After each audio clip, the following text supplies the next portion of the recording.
Well, you read the title. I don't need to explain how much I love this game. But let me give you the rundown first. The super short version is, imagine the game Raft.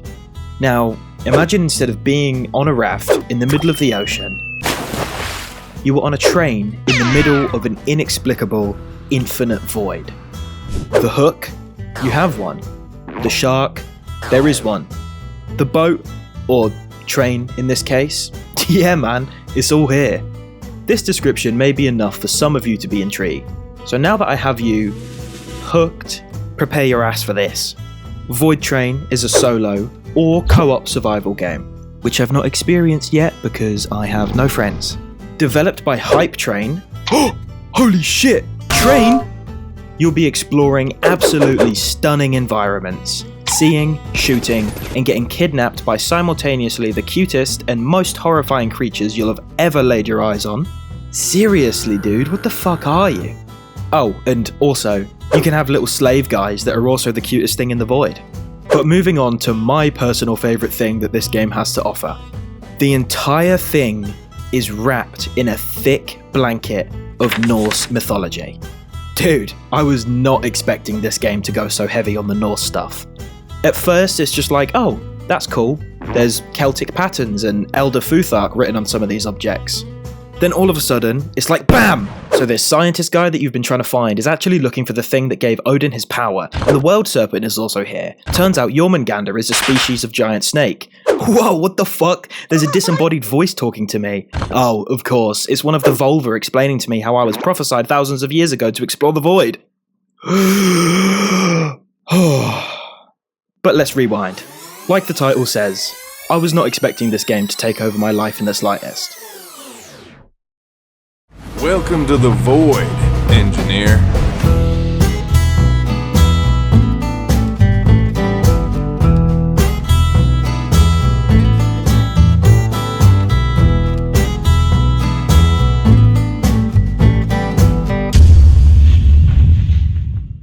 I had never heard of Voidtrain up until this point, and only downloaded it after it just appeared on Game Pass.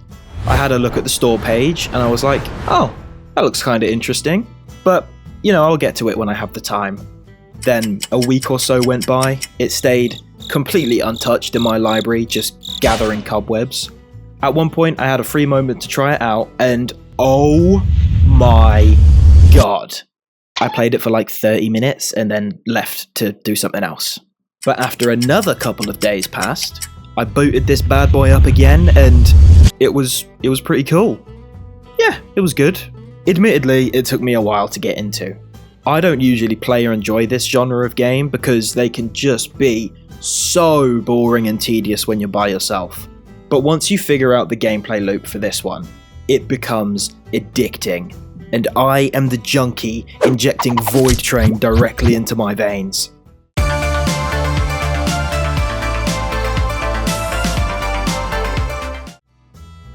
Alright, so, like I said, I'm usually not a huge fan of this genre of game.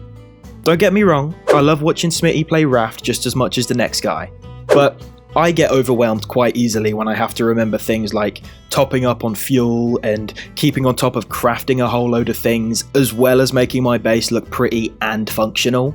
But I don't know, man, something about Voidtrain just flipped a switch in me. It certainly helps that, you know, the art direction and the sci-fi idea of the game is just so tasty scrumptious. Loading this game up for the first time, I was completely unaware that there was even a story, and the narrator caught me off guard in the best way possible. All of a sudden I was playing the Stanley Parable in space. So, essentially, you play as an engineer, just your basic average Joe. This normal dude takes a train, a regular train this time, up to a lovely, snowy cabin in the middle of the woods. Why? Well, it's his job. He's staying here on watch until someone comes along and replaces him. Anyway, with all the spare time on his hands, the engineer wanders into the forest and finds a trail to follow. But, unfortunately for him, or her, depending on how you decide to customize your character, a blizzard just so happens to blow the engineer off the trail, along with his map. So now he's just completely lost. However, out of nowhere appears a beaten down shack which is not on his map. So, like any non-horror movie watching person would do, he walks in, steals some heat from the already lit barrel fire, steals a hammer as well, and then breaks open a fuse box to get some lights on. Now armed with the power of being able to see things clearly, you notice both the Voidtrain, which at this point is just a cart, and the doorway leading into the infinite void. I'm sure you can imagine what happens next. Yep, that's right, you get sucked into the void whether you like it or not. And thus begins chapter 1 of 3. But I'm not here today to talk you all the way through the story. That's for you to do yourself when you inevitably download this game and get addicted like I did. As always, you get given a quick tutorial once you're in the void, but if you've played and or seen any other games in this genre, you're not going to need it. There's also a Skyrim reference within the first 10 minutes of the game. From this point until the end of time, your gameplay loop will consist of gathering items and materials in order to make your train the coolest, most badass train that there is in the void. Each little segment of void doesn't last too long, and you get the option to speed things up, literally by speeding up the train. At the start, you just have the lever, seesaw, pushy thing in the middle of the cart that makes you go faster.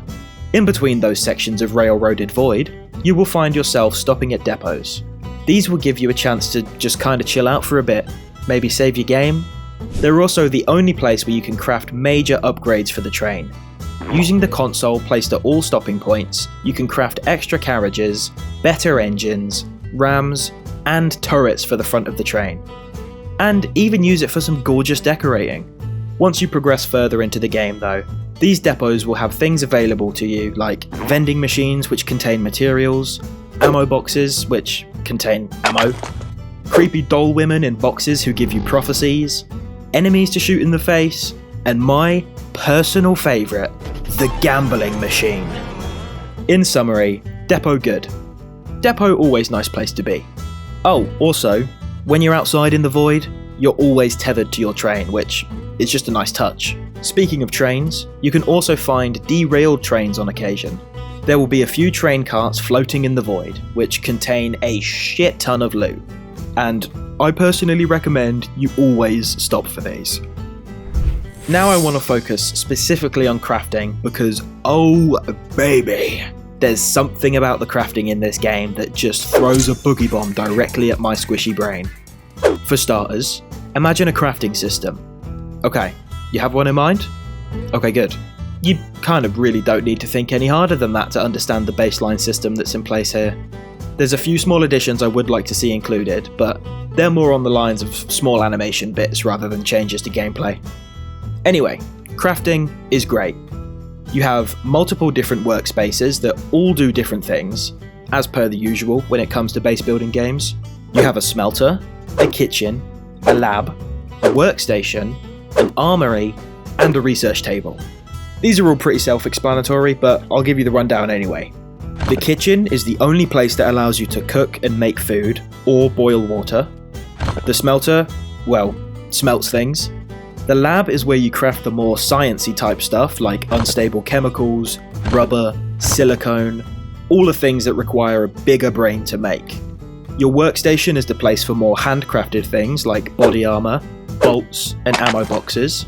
These are all simplified explanations, by the way. The amount of shit you can craft in this game is kind of insane. Your armory is where the weapons live, but I want to talk about that in a separate section. And your research table is where you turn your resources into research points. Speaking of, this is the table of stuff that you can research. It is massive. There is so much for you to build, so many decorations to learn the recipes for, and so many useful upgrades to your health, ammo capacity, and grappling hook. I really love the way researching works in this game. If you want to learn how to make something, you have to sacrifice some of your materials, which can be a real pain in the early game. This forces you to decide whether or not you want to craft something or learn a new recipe. In the early game, one material is one research point, meaning that if you need, say, 30 research points for your next recipe, you have to sacrifice 30 pieces of material. It can be anything though, so if you have an abundance of something, just throw it straight into the research table. But you're going to want to be mindful at this point, because your most common item will most likely be wood, which is great because you could get loads of research points. But here's the catch. Wood is also used for fuel on every single crafting station you have. I mean, you can play how you want, but the way you want probably won't consist of having no fuel. And having played this game for a couple hours, I know you're going to need a shit ton of fuel. Speaking of, every crafting table, well, not every, most of the crafting tables require fuel for you to actually be able to craft something, apart from the workstation. The workstation doesn't need anything because you're doing stuff with your hands, but the smelter, the kitchen, and the lab all need fuel to function. And again, you're going to need a shit ton of fuel, which means you need a shit ton of wood. But anyway, you have your absolute top layer of materials, your wood, metal scrap, and chemicals. These are the pillars in which everything else derives from. For the sake of example and time, I'll focus on the metal scrap because those are the most important, and I can't off the top of my head remember the others. So, you have your top layer, the metal scrap. This can be refined into iron or copper ingots by using the smelter. Those metal ingots can then be refined further into steel or copper bars, and then those bars become the new baseline for all of the advanced materials like dampers and sturdy bolts, and so on and so forth. Moving on. The weapons in this game are pretty good. The gameplay when using them is as basic as it comes, but some of the mechanics around them are really cool. You start off with nothing, but early into the game you get a revolver. The revolver is an infinite ammo backup weapon. It's not powerful, but it's not a pea shooter. Eventually, you will get better and better weapons, shotguns, assault rifles, and that's kind of it. You do get like a marksman rifle thing, but you sort of don't need one. But what makes the weapons interesting is the weapon parts. In Voidtrain, you get the freedom to switch out weapon parts and build weapons from scratch. I love this. I love being able to think, oh man, I wish I had a scope for this weapon, and then actually being able to go out, find and equip one. This is also why the armory exists.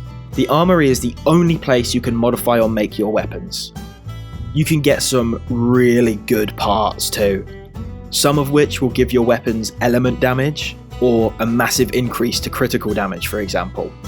And eventually, you will make some monstrosities that are completely overpowered. Like my newest shotgun for example, a 33 round mag with an insane fire rate that also does toxic damage and takes one shot to kill unarmored enemies. Another really cool thing that I like is the assault rifles have an alternate firing mode. But to unlock this, you need to find cores. You will find these in chests, which I will touch on shortly. But these cores will give you firing modes such as ice bullets or a flamethrower. There is a shit ton more I could talk about or mention, but I'm trying to keep this video short, and I could probably make a full video on every single chapter in this one video. But if you want to know more, I recommend visiting the community wiki for this game, because it is, holy shit, so in depth. So yeah, weapons are good. They aren't anything to run home about, but they're exactly what they need to be, considering the focus of this game isn't fighting. Oh my god, these little guys are so fucking cool. Imagine having a cute pet, but then imagine that it was your slave and it worked for you for free. You just had to feed it. That is a Rofleemo, a hybrid frog, octopus, void creature. They first get introduced pretty early on, after I think the third or fourth trip to the depot.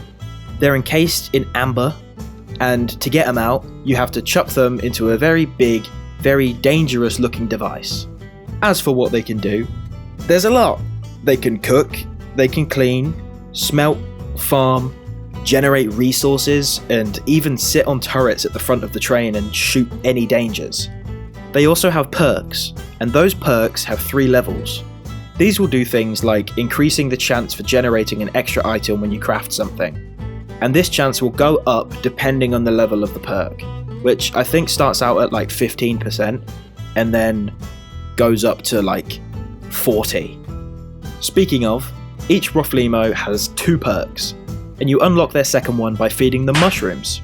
You're gonna need like a bucket full of mushrooms. you're also going to have to make sure that their room is decorated and they have a lot of food in their chests, because if you don't, they become depressed, and no one wants to see a depressed Rofleemo. For them to be part of your train, however, they're going to need a bed, and you only have space for 3 beds at first, but you can research more spaces for them. I mean, that's kind of all I have to say about the Rofleemos. I mean, they're really cute, they're super helpful, and they appear in the narrative. They actually, yeah, they get pretty damn important in the narrative, and kind of depressing as well. But we're not going to worry about that. Everything I've said up until now sounds pretty chilled, but not everything in Voidtrain is chill. For example, sharks. Yes, there are goddamn sharks in the Void. I've not mentioned up until now, but I was keeping a journal throughout my time of playing Voidtrain, and this was my entry for the first time I encountered a shark. It says, and I quote, "Fuck these guys." I think that's all you need to hear about them, honestly. Later in the game, like other enemies, they're not too bad. But at the start, the sharks are a massive nuisance. They occasionally swim up to your train and bite it, which will do damage, and they also do the same to you when you're out swimming in the void collecting stuff. You know, just like the shark in Raft. But you can keep them at bay if you shoot them every so often with the revolver. If they take any sort of damage from you, they stay away from the train for a while. So if you stay on top of that, they will never approach you. Another reason to do this is that if you leave them to their own devices for too long, they'll eat the fish swimming around the void. And if they eat too many fish, the shark fucking mutates, making it harder to kill, because of course it does. However, if you do let one get to full mutation and then kill it, you will get an achievement, so maybe let them eat a bunch of fish if you like achievements. Leeches are what they say they are, although they don't leech off you, they leech off the train. What they do is they hide behind little rocks like cowards, and then when your train goes past them, they attach themselves to it, and then they leave a disgusting growth where they were, and that slows the train down, which is just a bit shit really, isn't it? You have to either kill them before they suck off the train, or shoot the growth when they leave. They're not dangerous in any way, they're just kind of annoying. They don't damage you, and they don't damage the train either, they just make you really slow.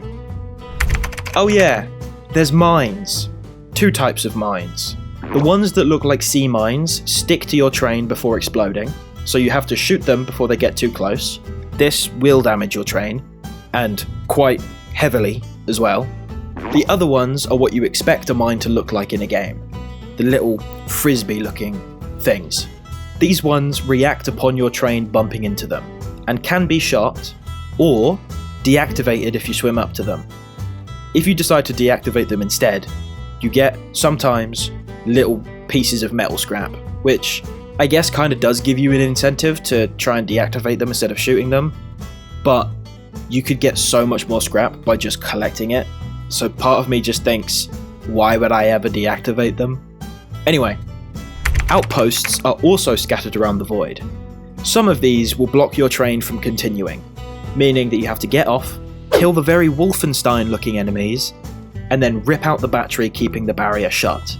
Although, these aren't actually that common. Outposts are common, but the ones that actually block your train sort of barely show up. Speaking of those enemies, they will occasionally chase you on their own trains. When this happens, you have a few options. Kill all the enemies, destroy their engine, or just plain and simple, outrun them. These are cool. I mean, these are super cool. Who doesn't love train battles and train chases? It's like being in the Wild West, but if the Wild West had multiple train lines that ran next to each other and people fought them like they were on pirate ships. That's a good way to think about it, actually. Imagine you've got 2 pirate ships, but instead of pirate ships, they were trains, and you're shooting at each other from your train and on their train, and then sometimes they like jump over to your train, or they catch up to speed with you, and then they lay down these like metal bridges and then walk across. It's cool, okay? It's cool. When you get further into the game, the infection will start to appear. This is part of the story, but again, I'm not here to talk about that. In regards to how it affects the general gameplay, you will just occasionally stumble upon sections of the void that are covered in the infection. These will have plants that explode and other plants that will shoot at you, which is kind of funny now that I'm thinking about it, because I referred to the revolver as a pea shooter, and then some of these plants shoot at you, like the pea shooter from Plants vs Zombies. I'm just connecting that now. That's got absolutely nothing to do with what I'm currently saying, but you know, there we go. Also, the infection is purple, so I kind of like it because it's purple. I like purple. I mean, the infection sucks, but I got a bit of a soft spot for it because it's got a cool colour, you know? Moving on. The game also offers quite a lot of in-game events. I've mentioned a few so far, but this is the part of the video that is dedicated to it, so I'm going to say more. You already know about depots, so I'm going to skip over these. The Witch Islands are pretty awesome, actually. They only start appearing after you've reached a certain point in the story, which I could say for pretty much everything else I've mentioned up until this point. You can spot them by looking out for a group of fireflies. By this point in the game, you'll have unlocked hook rings, which allow you to grapple and attach onto the chunks of rock that are just floating around in the void. If you follow the fireflies through the fog, you will see small floating islands like you're in Avatar. Keep going and you'll find a weird orb thing surrounded by tiki tower looking things. Inside the orb is a chest, and to get to the chest, you have to solve a puzzle. And here's the rundown for that puzzle. Okay, so imagine this. There's 3 main towers by the weird looking orb, and you're going to have to light up those towers with a laser. The laser is produced from one tower that will be just in the general vicinity. Boiled down, all of the other towers act as mirrors and splitters for the laser, and you have to bounce the laser off of the mirrors so they all align and hit all 3 towers that are right in front of that gross looking orb. The puzzle's actually really fun, and they're never too difficult, and they're also so satisfying. Like, when you finish the puzzle and you sort of take a step back and you see the lasers just bouncing everywhere, it's sick. The Witch Islands themselves aren't too common, but that also could just be that I missed a lot of them.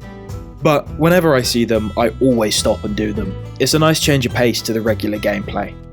Oh, also, there's pufferfish on Witch Islands. They're not super dangerous, but they can sneak up on you and they deal a decent amount of damage. They hide amongst hook flowers, which are natural winch points, and will only attack if you swim near them or if you shoot them. They're the suicide bomber enemies of this game and will swim up to you before exploding. And when they explode, they leave a poison gas cloud behind, so try not to stick around in the area for too long. Staying on the topic of islands, the Arena Island might be my favourite thing in the game. Well, no, not my favourite thing. My favourite of the events, let's say. You'll know when you're coming up on one, because there's a little, like, train stop platform by the side of the tracks. It's bare bones, but it is very noticeable. Once you're on these little platforms, you have to interact with the grossest creatures in the game. From the outset, they look almost identical to xenomorph eggs, without the slime. But turns out, they're actually birds. They use the fucking, like, egg flap things to fly. It's disgusting. And they've got these little avatar pubes, you know, the little pubes that they have in their hair in Avatar. They have those that are coming out of the top of the egg, and that's the thing that grips onto your hand. And then once they grip onto your hand, they fly you through a fucking wormhole to the arena. They are disgusting, but they're kind of cool now that I say it out loud. Once you're in the arena, there's a big ogre Viking looking guy who you can interact with to start the fight. The arena consists of 5 waves of progressively harder enemies, each round having a break in between. In this break, the green guy may or may not give you some ammo, and you can also decide whether or not you want to continue. You don't have to do all 5 waves, because like I said, it gets so much harder. But by the end, if you complete all 5 rounds, you will get a ton of loot, and 3 chests, which will give you even more loot. Some of which will be blue or red samples, which give you a shit ton of research points. So in essence, always do the arena, because when you come across an arena, you will be drowning in loot. Another thing I've already mentioned is the abandoned trains, but you know the deal with these, they also give you lots of loot. The same goes for mines and outposts. The same goes for mines and outposts. I've already mentioned these previously, so I'll just be moving on. I wasn't sure where to put chests in this video, but I feel like I've kind of passed the point to include them in another section. Chests, they're as simple as they come. You get them from doing events, mainly from the arena, but they do also appear in the Witch Islands in that gross orb. They have multiple rarities, which are visual to you. Essentially, the fancier the chest, the better. Chests are just another thing that gives you resources. Although, these are a little different, because they also give you gun parts. And again, the higher the rarity, the more stuff you will get, and the higher level gun parts you get. I've also just realised I've not actually mentioned weapon part rarities in the weapons section, so I'm just going to mention that now. Gun parts have different rarities each, from common to legendary. And essentially, they all roughly give you the same stuff, but like the Rofleemos, the higher the rarity, the bigger the reward for the gun part. So like, let's say if it's common and it gives you a 5% increase to headshot damage, the legendary version will give you like 50. You know what I'm trying to say. If it's rare, if it's legendary, it's better, way better. But back to the chests, because that's what I was talking about. The only way to open the chests is in the depot. There's a table in every single depot, which is always past the section that's full of guards. It's on this like tiny little pathway that leads to a little circular stone floaty thing, and then the table is a big table that is covered in Celtic runes. At first, this was also in my notebook. I've not written this in the script, I'm going completely off. In my notebook, when I first found the chest, this is what I wrote. I said, I have noticed there's a weird anvil thing in every depot. I don't know what it's for yet. And then I drew a picture of it, and I was like going full conspiracy theorist mode. I was like, oh my god, the Norse alphabet is on it. Oh my god, there's a letter F, or it could be a letter O on top of it. Oh my god, it has, runes in it, and the Celtic patterns, and I was like, oh my god, this could mean multiple things. And I said, this is what I wrote. I said, most likely is eternal life, because that's what the pattern was supposed to represent. I was googling a whole bunch of shit, and then it turns out it was just used for chests, and I was kind of disappointing. I thought I'd like cracked the case, or at least I had a good theory going. I thought it was going to play a much bigger part than it did, because like some of the Celtic knots on it are like supposed to represent like warding off demons, and in my mind I put the pieces together. I was like, oh my god, because it looks kind of like it could be an anvil, so maybe this is where we're going to bring weapons eventually, and then we're going to upgrade weapons a shit ton, because this thing is like, oh, this is built for warding off demons, and what's a better way to ward off demons than with a really powerful assault rifle? Anyway, that was my thought, but it didn't fucking mean anything. It was just for chests. I'm writing this part of the script after I've already done the rest of the video. I say writing, that's all in the past. I wrote this part of the script after I've already done the rest of the video, and I really could not be bothered to try and find spots to fit all this stuff into, so I'm dedicating this whole section of the video to these things specifically. Right, there's resource lumps in the void. I think these are pretty cool. You have to craft a backpack to hold them, as they're under a new class of items called large items, which you can't put in your regular backpack. Also, you will need a recycler to get the resources out of these ones. They give you 5 usable resources of whatever the lump is. So, for example, there's lumps of zinc, gasoline, coal, and silicone. And when you stick them in a recycler, you get 5 individual resources of whatever that lump was. There's also a hunger bar. However full this bar is will determine how much health you can regen. This ticks away over time. I say over time, it ticks away really fucking quickly, actually. But the good thing about this one is that when it's empty, it doesn't take damage from you. It just means you can't regen your health. The journal is also a very cool touch. The idea itself is a very, very normal thing for video games, but I just love the way that it looks, and the animation when you open and you close it is just really nice. The same goes for the hammer. I like the way you take it out and put it back, and how you smack something when you're repairing it. I mentioned it earlier very briefly, but the grappling hook is so cool, dude. It's so cool. It's a complete game changer when you unlock it. It completely relieves you of the need to get off the train and swim through the void to collect resources. It only gets better the more you upgrade it too, eventually allowing for a magnetic field which pulls in nearby resources around the hook, or the ability to break through resource stones, which are big stones that you have to shoot in order to get the resources from. You want to make your train look more beautiful? You can. The amount of decoration in this game is phenomenal. Beds, tables, lights, chairs, different flooring, different train cart designs. It's all here. You have complete freedom to make your train look exactly how you want, to a degree. I love these little dudes as well. They look like tiny, fat seals, and they gather things from the void for you every so often. Eventually, you'll get an army of these guys, and this can fill your inventory up really quickly. They're super handy. An amazing option that this game gives you when you're looking at your chests is the Move Similar option, which just allows you to press one single button to stack every item from your inventory to the chest. Sometimes when you reload, you get a different, very cool animation. There's a few, and they give off the same vibes as the Battlefield ones. They're very cool, and whenever they crop up, it's like a little dopamine boost. It's great. I also love the way that the depot looks kind of like a chest from the outside.